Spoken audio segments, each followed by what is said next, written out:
Yo, what's going on, y'all? And welcome back to the Reading the Entire Bible series. This time we're in Judges. And Judges, I guess, is gonna be like, cause there's definitely no prophet named Judge is.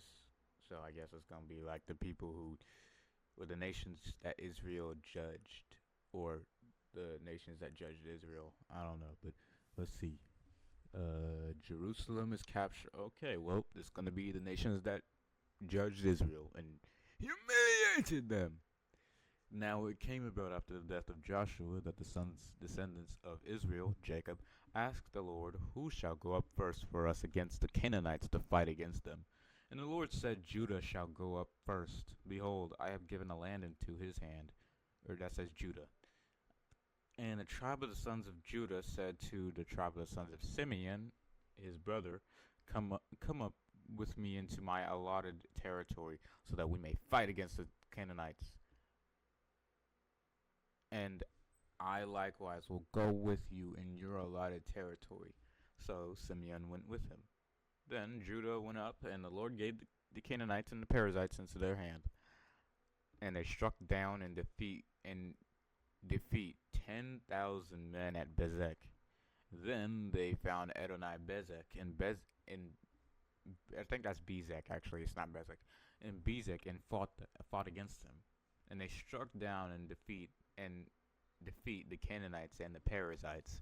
But Bezek fled, and they pursued him and caught him lacking and cut off his thumbs and his big toes. Adonai Bezek said 70 kings with their thumbs and big toes cut off used to gather up scraps of food under my table, as I have done to others. So God has repaid me. So they brought him to Jerusalem, and he died there. Almost reminds me of how Muhammad died.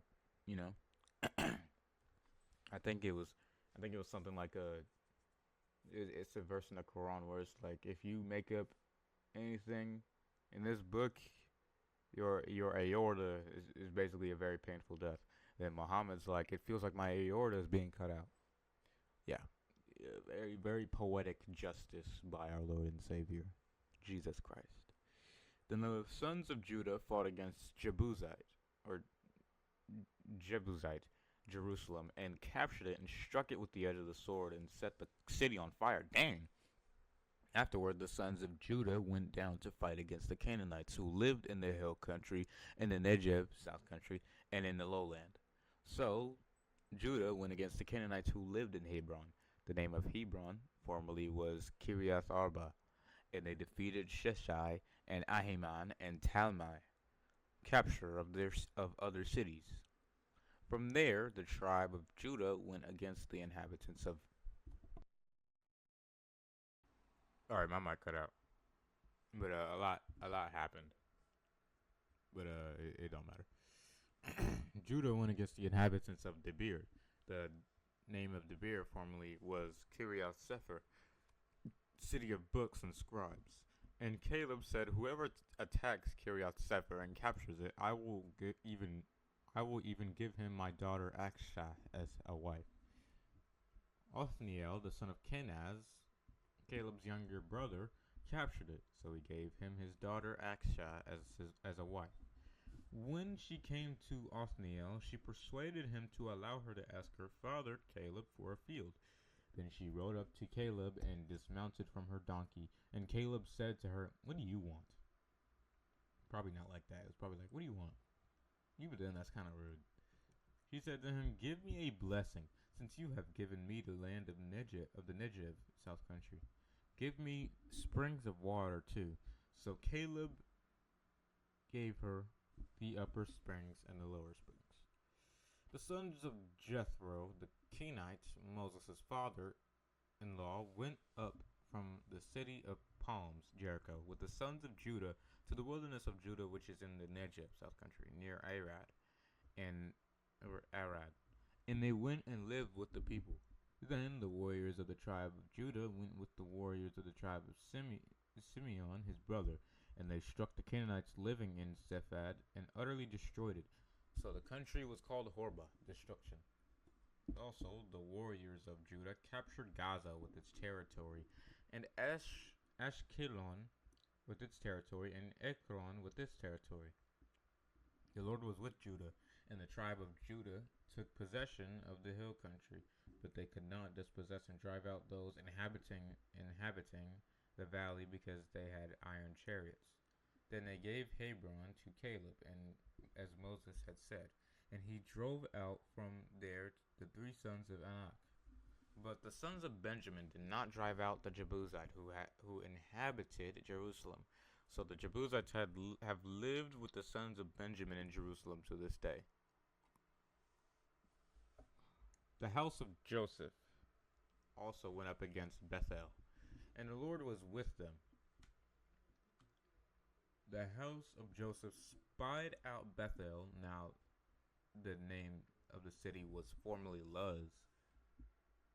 The spies saw a man coming out of the city, and they said to him, "Please, show us the entrance to the city, and we will treat you kindly." So he showed them the entrance to the city, and they struck the city with the edge of the sword, but they let the man and his family go free.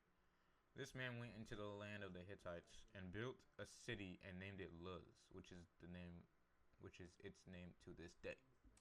Places not conquered.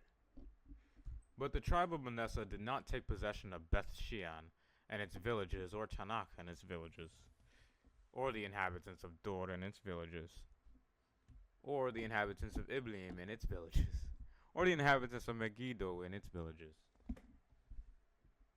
So the Canaanites remained in that land. It happened when Israel became strong that they put the Canaanites to forced labor, but they did not drive them out completely. Neither did the warriors of Ephraim drive out the Canaanites who were living in Gezer.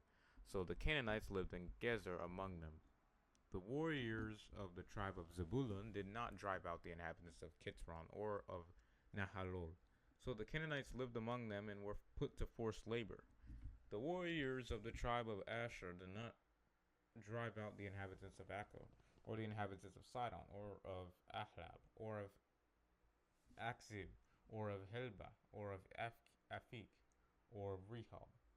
So the Asherites lived among the Canaanites, the inhabitants of the land, because they did not want to drive them out.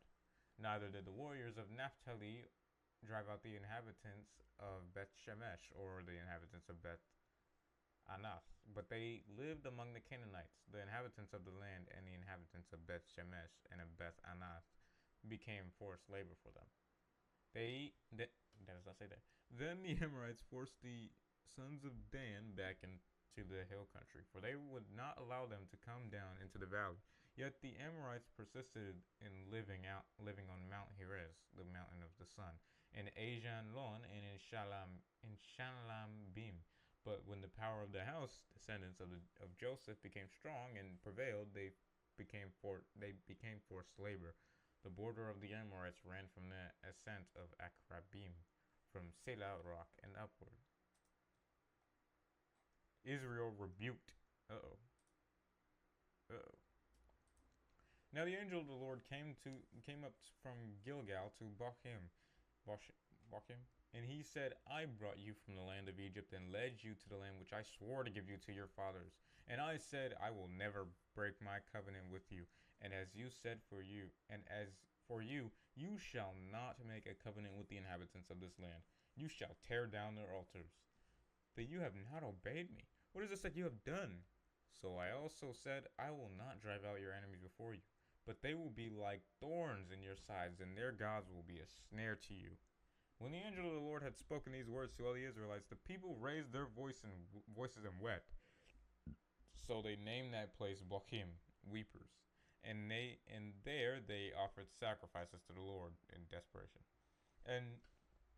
Or Joshua dies, sadly. And when Joshua had sent the people away to the tribes of the Israelites went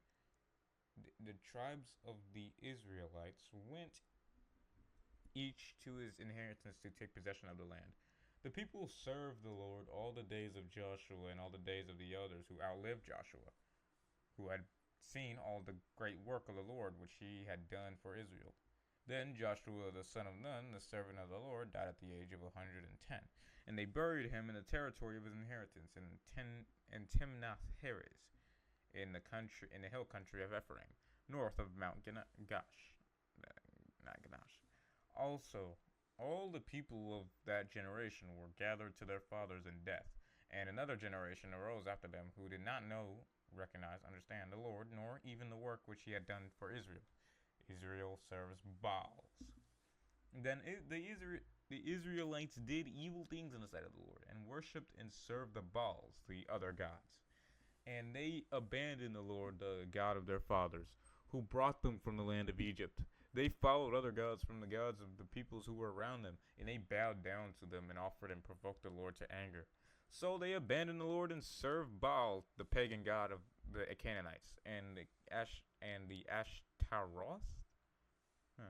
So the anger of the Lord burned against Israel, and he gave them into the power of plunderers who robbed them, and he sold them into the hands of their surrounding enemies, so that they could no longer stand in opposition before their enemies.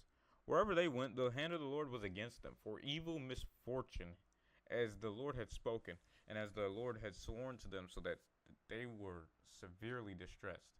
Then the Lord raised up judges who rescued them from the hands of those who robbed them.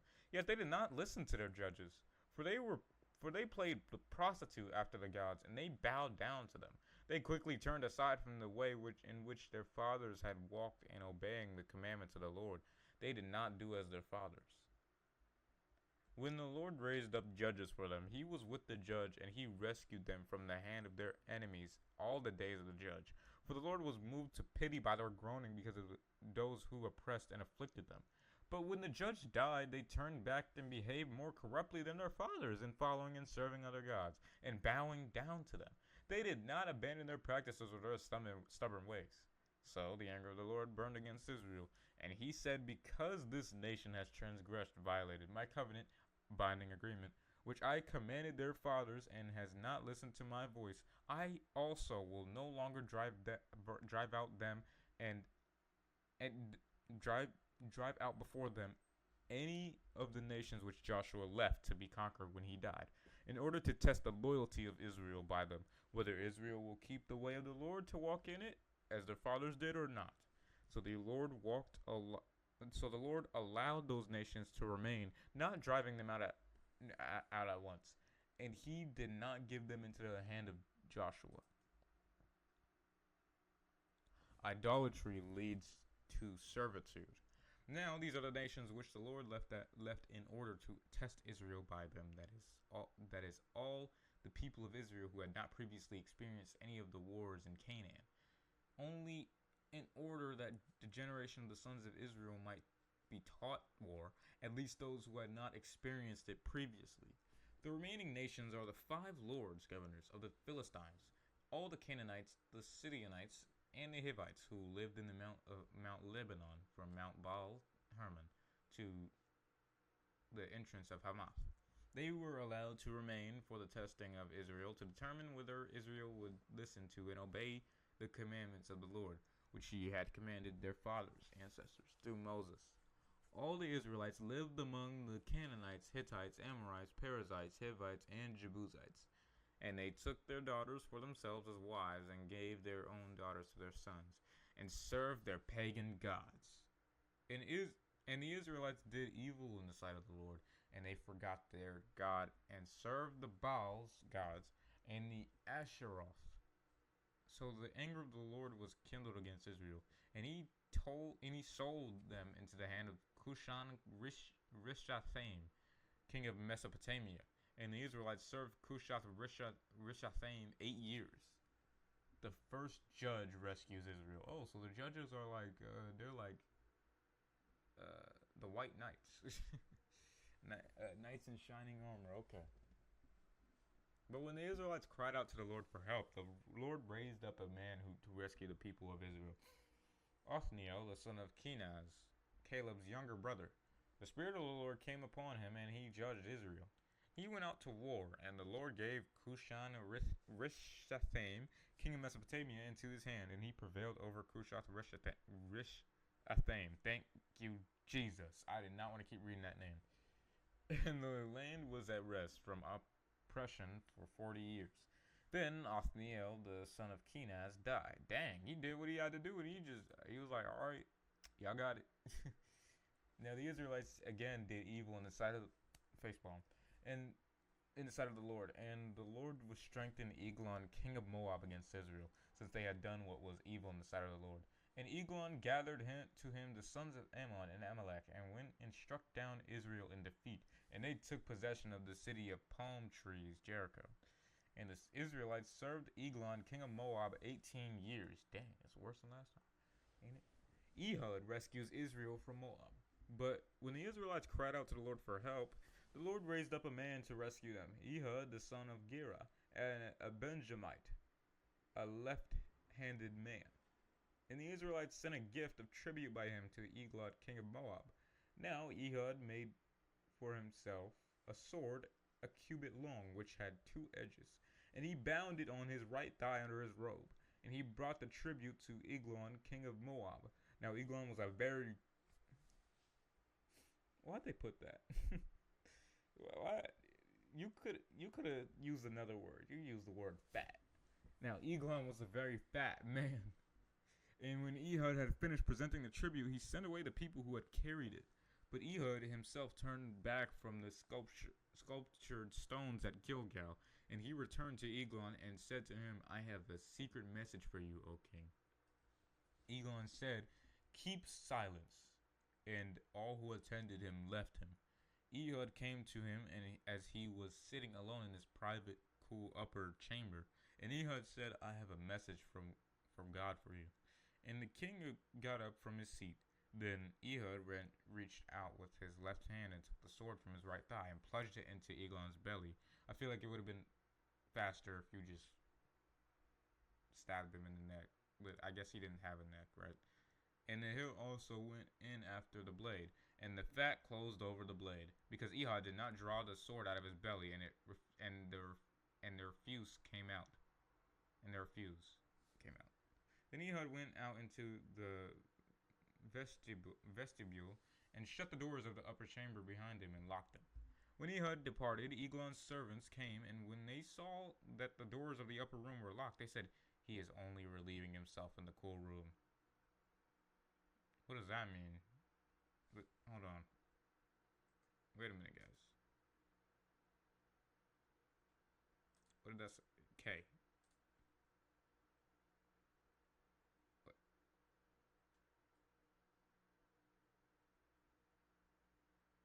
Oh, that's crazy. Well, not really, but still.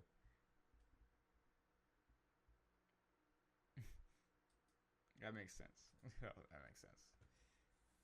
In the cool room. They waited a very long time until they became embarrassed and uneasy, but he still did not open the doors of the upper room. So finally they took the key and opened them, and behold, their master had fallen to the floor, dead. Now Ehud escaped while they lingered, and he passed beyond the sculptured stones and escaped to Sarah.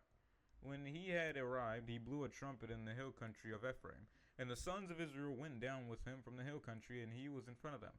And he said to them, pursue them, for the Lord has handed over your enemies, the Moabites, to you. So they went down after him and seized the fords of the Jordan opposite Moab, and did not allow anyone to cross. They struck down at that time about 10,000 Moabite men, all strong, courageous men. Not a man escaped. So Moab was subdued and humbled that day under the hand of Israel, and the land was at rest for 80 years. So they did lock in. Shamgar rescues from Philistines. After Ehud came Shamgar, the son of Anath, who struck down 600 Philistine men with an ox goad. He too saved Israel. Deborah and Barak rescue from Canaanites. But the Israelites again did evil in the sight of the Lord, and Ehud died. So the Lord sold them into the hand of Jabin, king of Canaan, who reigned in Hazor. The commander of his army was Sisera, who lived in Harosheth-Hagoyim. Then the Israelites cried out to the Lord for help, for Jabin had 900 iron chariots and had oppressed and tormented the sons of Israel severely for 20 years. Dang! Now Deborah, a prophetess, the wife of Lapidoth, was judging Israel at that time. She used to sit to hear and decide disputes under the palm tree of Deborah between Ramah and Bethel in the hill country of Ephraim, and the Israelites came up to her for judgment. Now she sent word and summoned Barak, the son of Abinoam, from Kadesh Naphtali, and said to him, Behold, the Lord, the God of Israel, has commanded, Go and march to Mount Tabor, and take with you 10,000 men of war.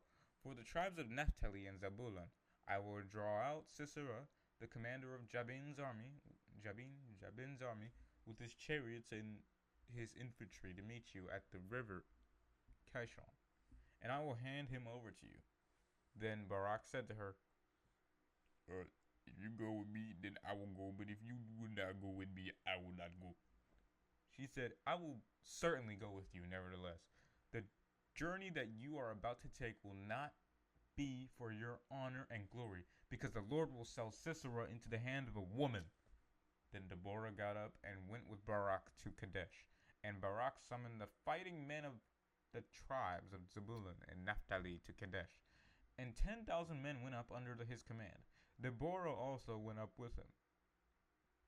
Guys, remember this. Anyone ever tells you the Old Testament doesn't care about women? Read them Judges 4:9. Read Judges 4:9.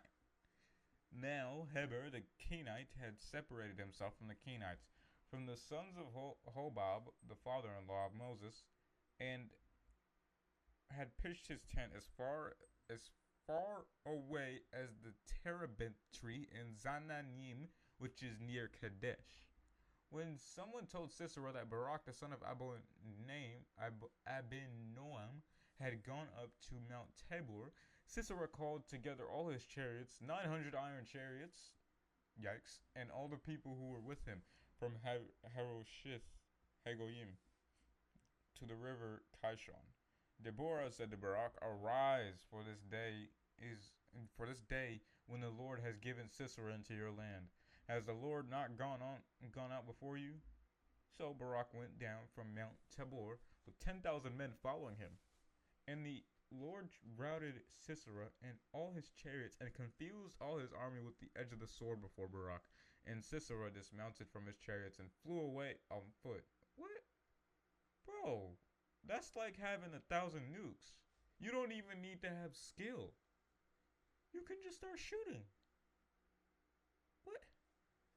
No wonder God did that, because he knew that he was going to get scared and run off. Run, boy! You run, boy! But Barak pursued the chariots and the army to Harosheth Hagoyim, and the entire army of Sisera fell by the sword. Not even one man was left. But Sisera fled on foot to the tent of Jael, the wife of Heber the Kenite, because there was a peace between Jabin the king of Hazor and the house of Heber the Kenite.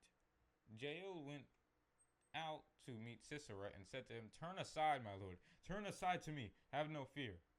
So he turned aside to her and went into the tent, and she covered him with a rug. And he said to her, Please give me a little water to drink, because I'm thirsty, man. All that running, man, I'm thirsty. And she opened a skin of milk and gave him a drink. Then she covered him. And he said to her, Stand at the door of the tent. And if any man comes and asks you, Is there anyone here? Tell him no. Tell him no. But Jael, Heber's wife, took a tent peg and a hammer in her hand and came up quietly to him and drove the peg through his temple. And it went through into the ground, for he was sound asleep and exhausted. So he died. And behold, as Barak pursued Sisera, Jael came out to meet him and said to him, Come, and I will show you the man whom you are seeking. And he entered her tent with her. And behold, Sisera lay dead with the tent peg in his temple. So on that day God subdued and humbled Jabin, king of Canaan, before the sons of Israel. And the hand of the sons of Israel pressed down heavier and heavier on Jabin, king of Canaan, until they had destroyed him. The the song of Deborah and Barak. Then Deborah and Barak, the son of Abinoam, sang on that day, saying, For the Lord who took the lead in Israel, for the people who volunteered for battle, bless the Lord. Hear, O kings, listen, O rulers. I will sing to the Lord. I will sing praise to the Lord, the God of Israel. The Lord, when you went out from Seir, when you marched from the field of Edom, the earth quaked, the heavens also dripped. Yes, the clouds dripped water. The mountains quaked at the presence of the Lord. Yes, this Sinai at the presence of the Lord, the God of Israel. In the days of Shamgar, the son of Anaph, in the days of Jael, the highways were deserted, and travelers went by roundabout ways. The villagers ceased to be, they ceased in Israel, until I, Deborah, arose, until I, a mother in Israel. They chose new gods, then war was in the gates. Was there a shield or spear seen among 40,000 in Israel? My heart goes out to the commanders of Israel, the volunteers among the people. Bless the Lord. Sing of it, you who ride on white donkeys, you who sit on rich carpets, and you who walk by the way. All the sound of those who divide flocks among the watering places. There they shall recount the righteous acts of the Lord, the righteous acts towards his villagers in Israel. Then the people of the Lord went down to the gates. Awake, awake, Deborah. Awake, awake. Sing a song. Arise, Barak, and lead away your captives, you son of Abinoam.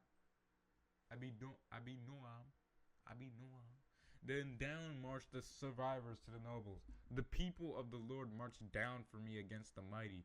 From Ephraim, those whose root is in Abimelech came down. After you, Benjamin, with your relatives. From Machir came down commanders and rulers, and from Zebulun those who handled the scepter of the office of scribe. And the heads of Issachar came with Deborah, and Issachar so was Barak. Into the valley they rushed at his heels, among the division of Reuben. There were great searchings of heart. Why, Reuben, did you linger among the sheepfolds to hear the pippings for the flocks?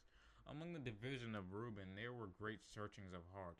Gilead remained beyond the Jordan, and why did Dan live as an alien on the ships? Asher sat still on the sea coast, and remained by its landings. These did not come to battle for God's people. But Zebulun was a people who risked their lives to the point of death. Naphtali also on the height of the field. The kings came and fought, then the kings of Canaan fought at Tanakh by the waters of Megiddo. Spoils of silver they did not obtain. From the heavens the stars fought. From their courses they fought against Sisera. The torrent Kishon swept the enemy away. The ancient torrent, the torrent Kishon, O my soul, march on with strength. Then the horse's hooves beat loudly, because of the galloping of his valiant and powerful steeds. Curse Meroz, say the messenger of the Lord. Utterly curse its inhabitants, because they did not come to the help of the Lord, to the help of the Lord against the mighty. My bad. Moses, or that does not say Moses. See, I'm over here thinking, most says Moses. What in the world? See, most blessed of woman is Jael, the wife of Heber the Canaanite. Most blessed is she of woman in the tent. Sisera asked for a water, and she gave him milk. She brought him curds in a magnificent bowl. She reached out her left hand for the tent peg, and her right hand for the workman's hammer. Then she struck Sisera, smashed his head, and she shattered all and pierced his temple. He bowed, he fell, he lay still at her feet. At her feet he bowed, he fell. Where he bowed, there he fell dead. Out of the window she looked down at and lamented, cried out in a shrill voice. The mother of Sisera threw the lattice. Why is his chariot delayed in coming? Why have the hoofbeats of his chariots delayed? Her wise ladies answered her. Indeed, she repeated her word to herself. Are they not finding a dividing and dividing the spoil? A maiden, concubine, or two for every man. A spoil of dyed garments for Sisera. A spoil of dyed garments embroidered. 2 pieces of dyed garments embroidered for the neck of the plunderer. So let all your enemies perish, O Lord. But let those who love him be like the rising sun of the sun of the rising of the sun in its might. And the land was at rest for 40 years. Wow. Obviously, they probably had other issues, but hey, they got it. Well, they had it. Israel oppressed by Midian. See, that's why I said it, they had it. Then the Israelites did evil in the sight of the Lord, and the Lord gave them into the hand of Midian for 7 years. The powerful hand of Midian prevailed against Israel because of Midian, the sons of Israel made for themselves the dens, hideouts, which were in the mountains, and the caves in the mountains, strongholds. For it was whenever Israel had sown their seed that the Midianites would come up with the Amalekites and the people of the east and go up against them. So they would camp against them and destroy the crops of the land as far as Gaza, and leave no sustenance in Israel, as well as no sheep, ox, or donkey. For they would come up with their livestock and their tents, and they would come in as numerous as locusts. Both they and their camels were innumerable. So they came into the land to devastate it. So Israel was greatly impoverished because of the Midianites, and the Israelites cried out to the Lord for help. And that does not say improvised, that says impoverished. Impoverished. Kind of like ghetto, just impoverished. I don't know why I said improvised. Then the Israelites cried out to the Lord for help. Now it came about when they cried to the Lord for help because of Midian, that the Lord sent a prophet to the Israelites, and he said to them, Thus says the Lord, the God of Israel, I brought you from the land of Egypt, and I brought you from the house of slavery, and I rescued you from the hand of the Egyptians, and from all who oppressed you, and drove them out before you, and gave you their land. And I said to you, I am the Lord your God. You shall not fear the gods of the Amorites in whose land you live. But you have not listened to and obeyed my voice. Gideon is visited. Now the angel of the Lord came and sat under the terebinth tree at Ophrah, which belonged to Joash the Abiezrite, and his son Gideon was beating wheat in the winepress instead of the threshing floor, to hide it and save it from the Midianites. And the angel of the Lord appeared to him and said to him, The Lord is with you, O brave man. But Gideon said to him, Please, my Lord, if the Lord is with us, then why has all this happened to us? And where are all his wondrous works which our fathers told us about, when they said, Did not the Lord bring us up from Egypt? But now the Lord has abandoned us and put us into the hand of Midian. The Lord turned to him and said also, I like this. And the angel of the Lord. Okay, so it's the angel of the Lord. Okay. But then we see him call him, Please, my Lord. And then we see the Lord turn to him and say, Whoa. This has to be referring to Jesus. Voice crack. The Lord turned to him and said, Go in this strength of yours and save Israel from the hand of Midian.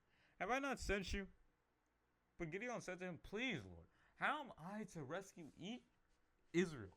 Behold, my family is the least significant in Manasseh, and I am the youngest, smallest, in my father's house. The Lord answered him, I will certainly be with you, and you will strike down the Midianites as if they were only one man.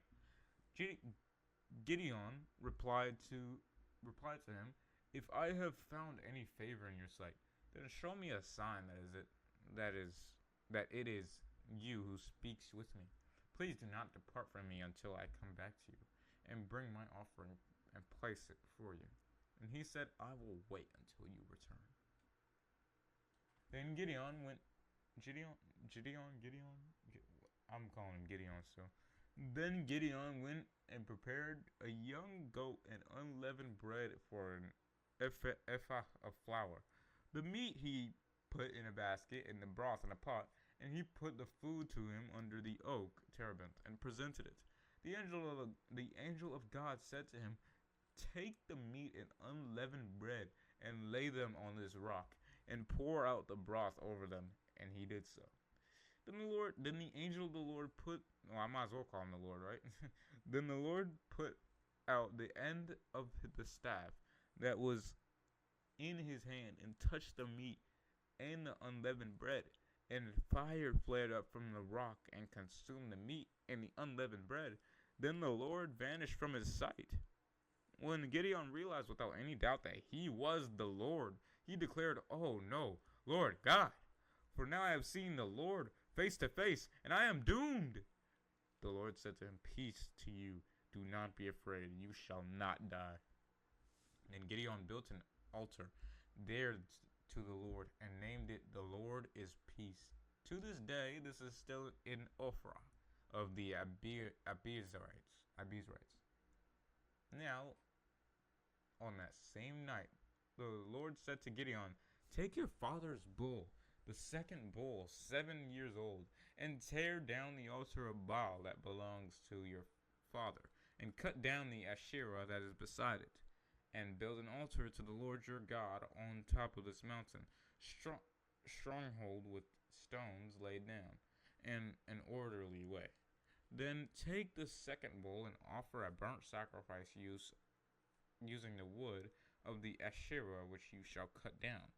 Then Gideon took 10 men of his servants and did just as the Lord had told him. But because he was too afraid of his father's household relatives and the men of the city to do it during daylight, he did it at night. The altar of Baal destroyed, or Baal. Early the next morning, when the men of the city got up, they discovered that the altar of Baal was torn down, thankfully, and the Asherah which was beside it was cut down, and the second bull was offered on the altar which had been built.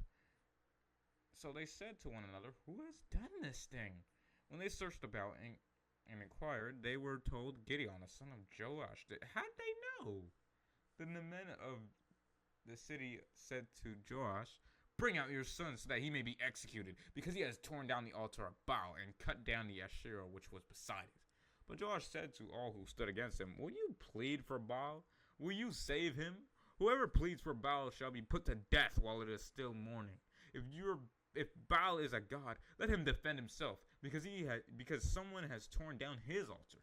Therefore, on that day, he named Gideon Jerubbaal, meaning "let Baal plead," because he had torn down. Yes, he had torn down his altar. That's crazy. That's another type of disrespect. I don't know. That's crazy. You gonna rename him just to be petty? That's crazy. Then all the Midianites and the Amalekites and the people of the east assembled together, and they crossed over the Jordan and camped in the valley of Jezreel. So the Spirit of the Lord, just how do people not see the Trinity in the Bible? I just don't get it. Anyway, the Spirit of the Lord clothed Gideon and empowered him, and he blew a trumpet, and the Abizrites were called together as a militia to follow him. He sent messages throughout the tribe of Manasseh, and the fighting men were also called together to follow him.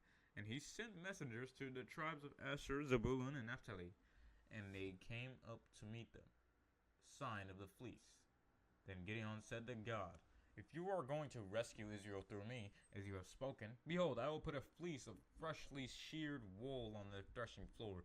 If there is a dew only on the fleece, and it is dry on all the ground around it, then I will know that you will rescue Israel through me, as you have said." And it was so. When he got up early the next morning and squeezed the dew out of the fleece, he wrung from it a bowl full of water. On the world. Then Gideon said to God, "Do not let your anger burn against me, so that I may speak once more. Please, let me make a test once more with the fleece. Now let only the fleece be dry, and let there be dew on all the ground." God did so that night, for it was dry only on the fleece, and there was dew on all the ground around it. Nice. Gideon, 300 chosen men. Then Jerubbaal, I'm just gonna call him Gideon, and all the people who were with him got up early and camped beside the spring of Harod. And the camp of Midian was north of them by the hill of Moreh in the valley. Then the Lord said to Gideon, there are too many people with you for me to hand over Midian to them. Otherwise, Israel will boast about themselves against me, saying, my own power has rescued me. Oh, so he's saying that if God helped them, they'd win, but they'd take the credit for it. So now proclaim in hearing of the people, whoever is afraid and trembling, let him turn back and leave Mount Gilead. So 22,000 men returned home, but 10,000 remained. Then the Lord said to Gideon, there are still too many people. Bring them down to the water, and I will test them for you there. Therefore it shall be that he of whom I say to you, this one shall go with you. He shall go with you. But everyone of whom I say to you, this one shall not go with you. He shall not go. So he brought the people down to the water, and the Lord said to Gideon, you shall separate everyone who laps the water with his tongue as a dog laps, as well as everyone who kneels down to drink. Now the number of those who lapped the water, putting their hand to their mouth, was 300 men, but all the rest of the people kneeled down to drink the water. And the Lord told Gideon, with the 300 men who lapped, I will rescue you, and will hand over the Midianites to you. Let all the other people go, each man to his home. So the 300 men who took people's provisions for the journey, and their trumpets made of ram's horn in their hands. And Gideon sent away all the other men of Israel, each to his tent, but kept the 300 men, and the camp of Midian was below him in the valley. Now on that same night, the Lord said to Gideon, arise, go down against their camp, for I have given it into your hand. If you are afraid to go by yourself, go with Purah, your servant, down to the camp, and you will hear what they say, and afterward you will have the courage to go down against the camp. Then he went down to Purah, his servant, to the outposts of the army that was in the camp. Now the Midianites and the Amalekites and all the sons of the east were lying camped in the valley, as countless as locusts, and their camels were without number, as numerous as the sand on the seashore. When Gideon arrived, there was a man telling a dream to his friend, and he said, listen carefully. I had a dream. There was a loaf of barley bread tumbling into the camp of Midian, and it came to the tent and struck it so that it fell, and turned it upside down, so that the tent lay flat. And his friend replied, this dream is nothing less than the sword of Gideon, the son of Joash, a man of Israel. God has given Midian and the entire camp into his hand. When Gideon heard the account of the dream and its interpretation, he bowed down and worshipped. Then he returned to the camp of Israel and said, arise, for the Lord has given the camp of Midian into your hand. He divided the 300 men in 3 companies, and he put trumpets and empty pitchers into the hands of all of them, with torches inside the pitchers. And he said to them, look at me, then do likewise. When I come to the edge of the camp, do just as I do. When I and all who are with me blow the trumpet, ram's horn, then all the camp, you also blow the trumpets and shout for the Lord and for Gideon. Confusion of the enemy. So Gideon and the 100 men who were with him came to the edge of the camp at the beginning of the middle watch, when the guards had just been changed, and they blew the trumpets and smashed the pitchers that were in their hands. When 3 companies blew the trumpets and broke the pitchers, they held the torches in their left hands and the trumpets in their right hands to blow, and they shouted, a sword for the Lord and for Gideon. Then each stood in this place around the camp, and the entire Midianite army ran, crying out as they fled. When Gideon's men blew the 300 trumpets, the Lord set the sword of one Midianite against another even throughout the whole army. And the army fled as far as Bethshita towards Zerah, as far as the border of Abel Meholah by Tabath. The men of Israel were summoned together from the tribes of Naphtali and Asher, and all Manasseh, and they pursued Midian. Then Gideon sent messengers throughout the hill country of the tribe of Ephraim, saying, "Come down against the Midianites and take control of the waters before them," thereby cutting off the Midianites as far as Beth Barah and the Jordan River, So all the men of Ephraim were assembled together, and they took control of the waters as far as Beth Barah and the Jordan. Then the men of Ephraim took the two leaders of Midian, Oreb and Zeb, and they killed Oreb in the rock of Oreb. And they killed Zeb at the winepress of Zeb, and pursued Midian, and they brought the heads of Oreb and Zeb to Gideon from across the Jordan. Violent. Very violent. Zebah and Zalmunna rooted. And the men of the tribe of Ephraim said to Gideon, "What is this thing that you have done to us, not calling us when you went to fight with Midian?" And they quarreled with him vehemently. But he said to them, "What have I done now that is so significant in comparison with you? Is it not the gleaming leftovers of the grapes of your tribes of Ephraim better than the vintage entire harvest of my clan of Abiezer? God has given the leaders of Midian, Oreb, and Zeb into your hands, and what was I able to do in comparison with you?" Then their anger towards him subsided when he made this statement. So Gideon came to the Jordan and crossed over the river, he and the 300 men who were with him, exhausted, yet still pursuing the enemy. He said to the men of Sukkoth, "Please give loaves of bread to the people who are following me, since they are exhausted, and I am pursuing Zebah and Zalmunna, king of Midian." But the leaders of Sukkoth said, "Are Zebah and Zalmunna already in your hands, that we should give bread to your army?" Gideon said for that response, "When the Lord has handed over Zebah and Zalmunna to me, I will thrash your bodies with the thorns and briars of the wilderness." He went from there to Penuel and spoke similarly to them. And the men of Penuel answered him just as the men of Sukkoth had answered. So Gideon said also to the men of Penuel, "When I come again in peace, I'll just tear down this tower." He said, "All right, for that, bet." Now Zebul does not say Zebul.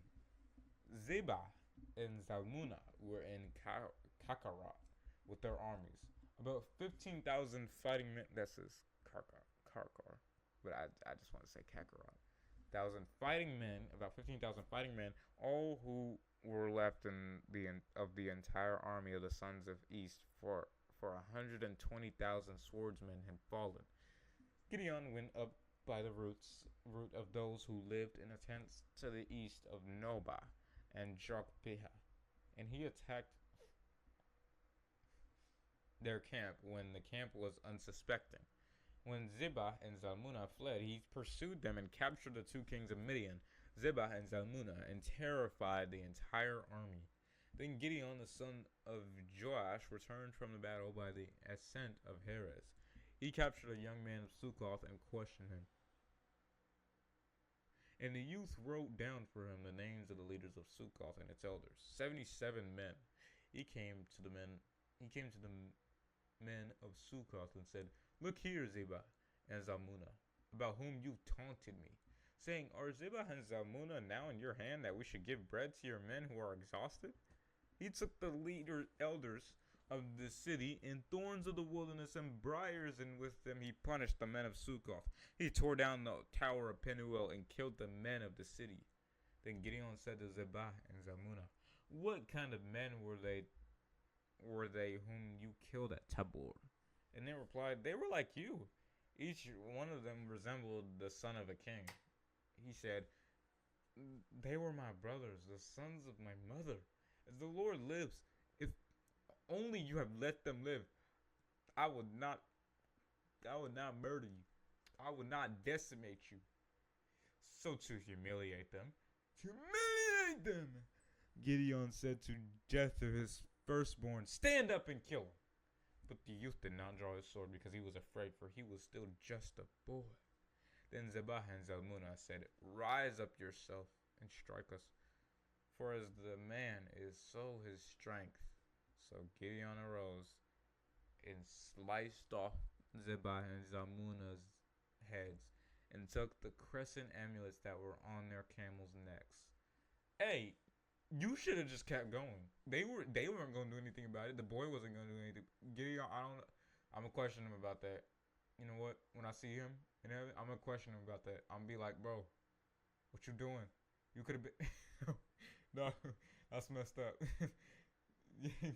kill your daddy. Kill him. Kill your daddy. No. No. Kill your daddies. Then the men of Israel said to Gideon, rule as king over us, both you and your son, and also your son's son, for you have rescued us from the hand of Midian. But Gideon said to them, I will not rule over you, and my son will not rule over you. The Lord shall rule over you. And Gideon said to them, I would make a request of you, that each one of you give me an earring for his spoil. For the Midianites had gold earrings, because they were Ishmaelites who customarily wore them. They answered, we will certainly give them to you. And they spread out a garment, and every one of them threw an earring there from his spoil. And the weight of the gold earrings that he requested was 1,700 shekels of gold, apart from the crescent amulets and pendants and the purple garments which were worn by the kings of Midian, and apart from the chains that were on their camels' necks. Gideon made all the golden earrings into an ephod, a sacred high priest's garment, and put it in his city of Ophrah. And all Israel worshipped it as an idol there, and it became a trap for Gideon and his household. How? Literally how? 40 years of peace. So Midian was subdued and humbled before the sons of Israel, and they had no longer lifted up their heads in pride. And the land was at rest for 40 years in the days of Gideon. Gideon, the son of Joash, went and lived in his own house. Now Gideon has 70 sons born to him. Dang! Because he had many what? Boy? We definitely going to have a long time. No, I'm playing. And his concubine, who was in Shechem, also bore him a son, whom he named Abimelech. Oh, I remember Abimelech. Gideon, the son of Joash, died at a good advanced age and was buried in the tomb of Joash, his father, in Ophrah of the Abizrites. Then it came about, as soon as Gideon was dead, that the Israelites again played the prostitute with the... and made Baal-berith their god. And the Israelites did not remember the Lord their God, who had rescued them from the hands of their enemy on every side. Nor did they show kindness to the family of Gideon in return for all the good that he had done for Israel. So they have no integrity, basically. Got it. Abimelech's conspiracy. They made a conspiracy theory about Abimelech. Now Abimelech, the son of Gideon, went to Shechem, to his mother's relatives, and said to them and to the whole clan of the household of his mother's father, speak now in the hearing of all the leaders of Shechem, which is better for you that 70 men, all the sons of Gideon, rule over you, or that one man shall rule over you, or one man rule over you. Also remember that I am your own born in flesh. So his mother's relatives spoke all these words concerning him, so that all the leaders of Shechem could hear, and their hearts were inclined to follow Abimelech, for they said, he is a relative. And they gave him 70 pieces of silver for the house of Baal-berith, with which Abimelech hired worthless and undiscipled men. and they followed, supporting him. Then he went to his father's house at Ophrah and murdered his brother. Why is this so dramatic? I'm sure more. I'm sure that because obviously the Bible doesn't have all the details, sadly. But God has all the details, so I'm sure that there is someone out there that got revelation from God, and God showed him that this is why Abimelech did this. But it's like it's so out of nowhere. What? Like everything is going wrong out of nowhere. Like this is crazy, man. It's kind of meta actually, because this is literally what happens in real life. And murdered his own brothers, the sons of Gideon. 70 men. Yo! 70 men. And a public execution on one stone. What the heck? But Jotham, the son of Gideon, was left alive because he had hidden himself. All the men of Shechem and all of Beth Millo assembled together. And they went and made Abimelech king by oak terebinth of the altar memorial stone at Shechem. When they told Jotham, he went and stood at the top of Mount Gerizim and shouted to them, "Hear me, O men of Shechem, so that God may hear you." Once the trees went forth to anoint the king over them, and they said to the olive tree, "Reign over us."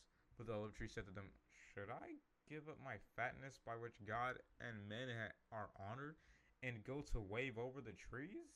Then the trees said to the fig tree, "You come and reign over us." But the fig tree said to them, "Should I give up my sweetness and my good fruit and go to wave over the trees?" Then the trees said to the vine, "You come and reign over us." And the vine replied, "Should I give up my new vine, which makes God and men happy, and go to wave over the trees?" Then all the trees said to the bramble, "You come and reign over us." So the bramble said to the trees, "If in truth you are anointing me king over you, then come and take refuge in my shade. But if not, let fire come out from the bramble and devour the cedars of Lebanon." Pretty sure that was all just a analogy, or not analogy, but it's not meant to be taken literally, obviously. Now, then, if you acted in truth and integrity when you made Abimelech king, and if you had dealt with Gideon in his house, and have dealt with him as he deserved, for my father fought for you, and risked his life and rescued you from the hand of Midian. But you have risen against my father's house today, and have murdered his sons, 70 men on one stone, and have made Abimelech, son of his maidservant, king over the people of Shechem, because he is your relative. If then you have acted in truth and integrity with Gideon in his house this day, then rejoice in Abimelech, and let him also rejoice in you. But if not, may fire come out from Abimelech and devour the people of Shechem and Beth Millo. And may fire come out from the people of Shechem and Beth Millo and devour Abimelech. Then Jotham escaped and fled, and went to Beer and lived there because of Abimelech his brother. Okay, I'm starting to think that Abimelech murdered all them because he wanted to stay king, because he realized that I guess he realized that it was okay, so this sibling gets the turn to be king, then this sibling, then this. So he was probably like, okay, if I just murder all my brothers, I get to stay as king. I'm guessing that's the reason why. Shechem and Abimelech fall, thankfully. Abimelech ruled over Israel for 3 years. Dang, bro, that was not long at all. It kind of reminds me of the Antichrist. Isn't he meant to be reigning for 3 years? Then God sent an evil spirit between Abimelech and the leaders of Shechem, and the leaders of Shechem acted treacherously against Abimelech, so that the violence done to the 70 sons of Gideon might come on the guilty, and that their innocent blood might be laid on Abimelech their brother, who had killed them, and on the leaders of Shechem, who strengthened his hands encouraged him to kill his brothers. The leaders of Shechem set men in ambush against Abimelech on the mountaintops, and they robbed all who passed by them along the road, and it was reported to Abimelech. Now Gal, the son of Ebed, came with his relatives and moved into Shechem, and the leaders of Shechem trusted him. They went out into the field, gathered the grapes of their vineyard, and trod them, and held a festival. And they entered the house of their God, and they ate and drank and cursed Abimelech. Dang. Gal, the son of Ebed, said, who is Abimelech? And why am I smoking on his pack right now? And who is Shechem that we should serve him? Is he not merely the son of Gideon? And his Zebulun is Zebul, not his lieutenant? Serve the men of Hamor, the founder of Shechem. Why then should we serve Abimelech? If only this people were under my authority, then I would remove Abimelech and say to him, increase the size of your army and come to fight me. When Zebulun, the ruler of the city, heard the words of Gal, the son of Ebed, his anger burned. He really thought that he was all that. He sent messengers to Abimelech secretly, saying, behold, Gal, the son of Ebed, and his relatives have come to Shechem, and they are stirring up the city against you. Now then, get up during the night, you and the people who are with you, and set up an ambush in the field. Then in the morning at sunrise, you will get up early and rush upon and attack the city. And when Gal and the people who are with him come out against you, you shall do to them whatever you can. I don't get it. What's the point in waiting until early in the morning? I feel like if you wanted to really sneak attack, you could pretend like you were gonna attack, but then just not do it. And then while they're panicking, you wait a little bit, and then once it gets like a little earlier, then you start fighting them, because they're gonna be tired. They're gonna be thinking that you're still trying to attack them, or at least you're gonna have one guy shooting, or maybe like multiple people shooting arrows all night, and just acting like that y'all are getting ready to go in, but y'all are not. I don't know. I feel like that'd be a good military tactic back in the day. Not now though. Not now. Now you just get a drone. Apparently now you just get a drone dropped on your peoples, and then that'd be it. That drone would have a bomb attached to it. If y'all could let me know how scary that junk really is, then go ahead and let me know, because I don't think I know. I've only seen one video, and I was like, okay, that, dude, yo, well, then I wasn't thinking y'all overreacting, but I was more thinking like, the y'all are good, y'all are good, but tell me how bad it really is. Tell me how bad these drones in war really are. So Abimelech and all the people who were with him got up during the night and set up an ambush against Shechem in 4 companies. Now Gal, the son of Ebed, came out and stood in the entrance of the city gate. Then Abimelech and the people who were with him got up from the ambush. When Gal saw the people, he said to Zebul, look, people are coming down from the mountaintops. But Zebul said to him, you are only seeing the shadow of the mountains as if they were men. Gal spoke again and said, look, people are coming down to the highest part of the land, and one company is coming by the way of the sorcerer's oak tree. Then Zebul said to Gal, where is your boasting mouth now? You who said, who is Abimelech? I'm smoking on his pack right now. Is it not the people whom you despised? Go out now and fight with them. Also, I'm just saying I'm smoking on his pack right now because I thought that Abimelech was dead, but he's not yet. So Gal went out ahead of the leaders of Shechem and fought with Abimelech. Abimelech chased him, and he fled before him, and many fell wounded as far as the entire entrance of the gate. Then Abimelech stayed at Arumah, and Zebul drove out Gal and his relatives so that they could not remain in Shechem. The next day the people went out to the field, and it was reported to Abimelech. So he took his people and divided them into 3 companies. and set an ambush in the field. And he looked and saw the people coming out of the city, and he rose up against them and struck them down. Then Abimelech and the company with him advanced forward and stood in the entrance of the city gate. The two other companies attacked all who were in the field and killed them. Abimelech fought against the city that entire day. He took the city and killed the people who were in it. He demolished the city and sowed it with salt. When all the leaders of the Tower of Shechem heard about it, they entered the inner chamber stronghold of the temple of El Berith, the god of a covenant. Abimelech was told that all the leaders of the Tower of Shechem were assembled together.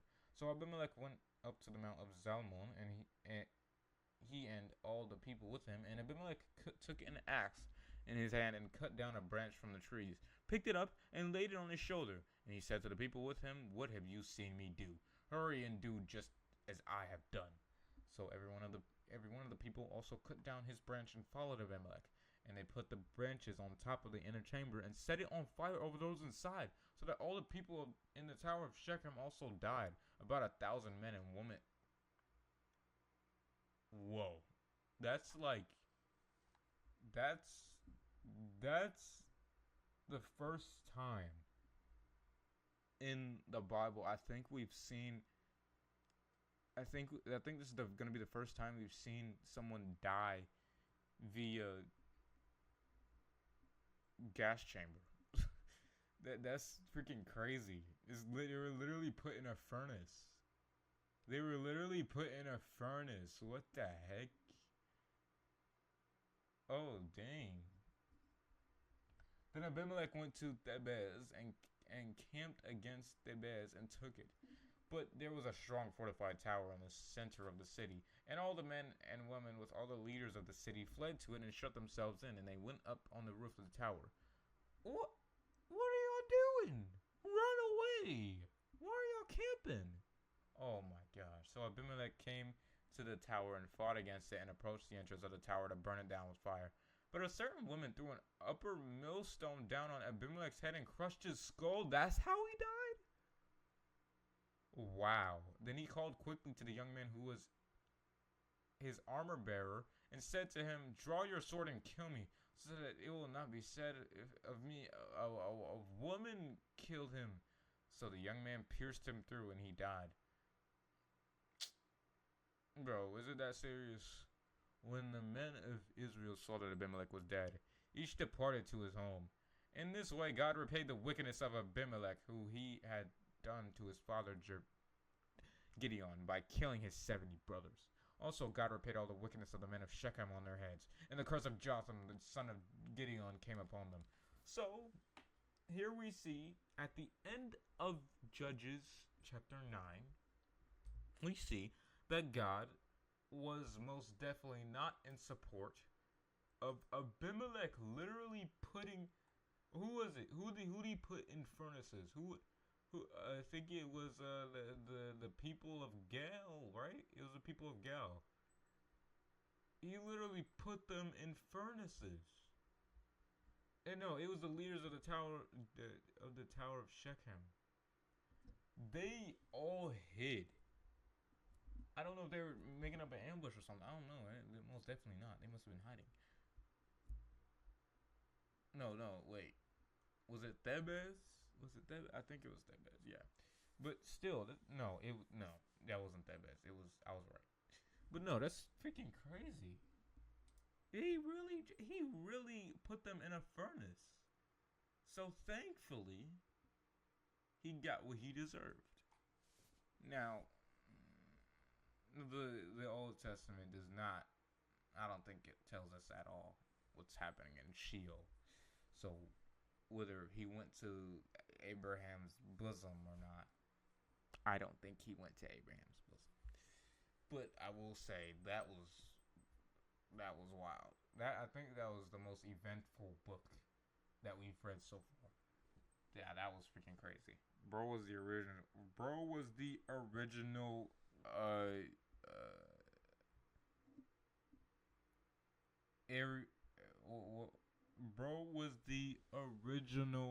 German painter. Boom. Even though, Germany wasn't a thing, right?